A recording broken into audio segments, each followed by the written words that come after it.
বাইরে বৃষ্টি আর বাসায় খিচুড়ি হবে না, এটা হয় বলেন তো?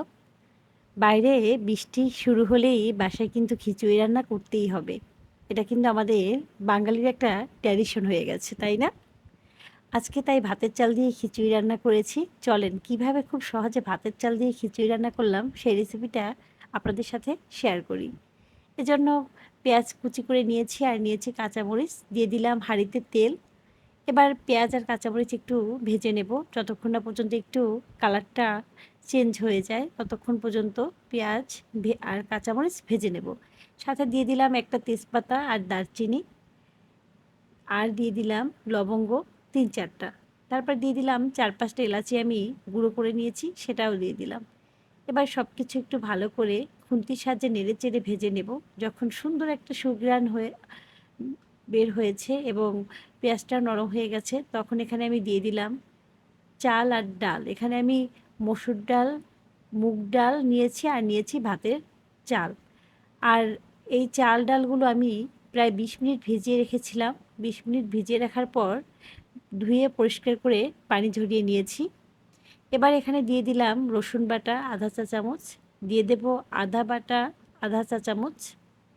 আদা বাটা দেওয়ার পর এখানে আমি দিয়ে দেব আধা চামচেরও কম জিরা বাটা আর আধা চামচেরও কম ধনিয়া বাটা। এবার দিয়ে দেবো এখানে আমি মরিচের গুঁড়া, আর মরিচের গুঁড়া দেওয়ার পর আমি এখানে দিয়ে দেব হলুদের গুঁড়া আধা চা চামচ।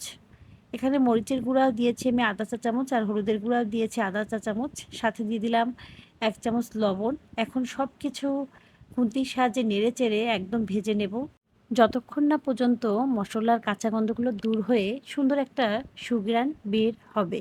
ততক্ষণ পর্যন্ত এই চাল ডাল সব কিছু একটু ভেজে নিয়েছি সময় নিয়ে। যখন ভাজা হয়ে যাবে তখন এখানে আমি অ্যাড করব গরম পানি। চাল যতটুকু নিবেন চাল ডাল তার ডাবলেরও একটু বেশি পানি নিবেন, যেহেতু এটা ভাতের চাল, সেদ্ধ হতে একটু সময় লাগবে।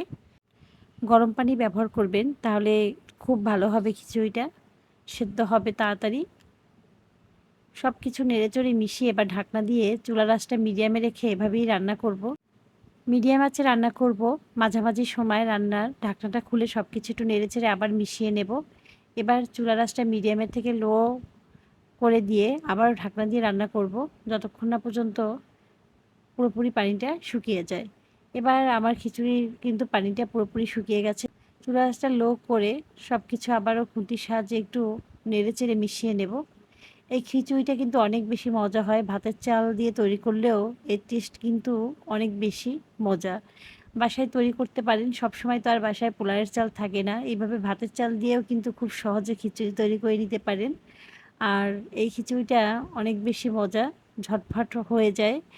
মাঝে, মাঝে এভাবে ভাতের পরিবর্তে যদি এভাবে খিচুড়িটা তৈরি করেন, খেতে কিন্তু দারুণ লাগে। ডিম ভাজা বা মাংসের সাথেও কিন্তু এই খিচুড়িটা খেতে দারুণ। খুবই সহজে তৈরি হয়ে গেল আজকের এই খিচুড়ি। আশা করি আপনাদেরও ভালো লেগেছে। চুলার আঁচটা কিন্তু এখনও লো, আরেকটু পানিটা শুকিয়ে যাবে, ঝরঝরে হয়ে যাবে। এজন্য চুলার আঁচটা লো রেখেছি এখনও। এই তো আমার খিচুড়ি পুরোপুরি রান্না হয়ে গেছে। সবাই ভালো থাকবেন। সবার জন্য রইল অনেক অনেক শুভকামনা। আল্লাহ হাফেজ।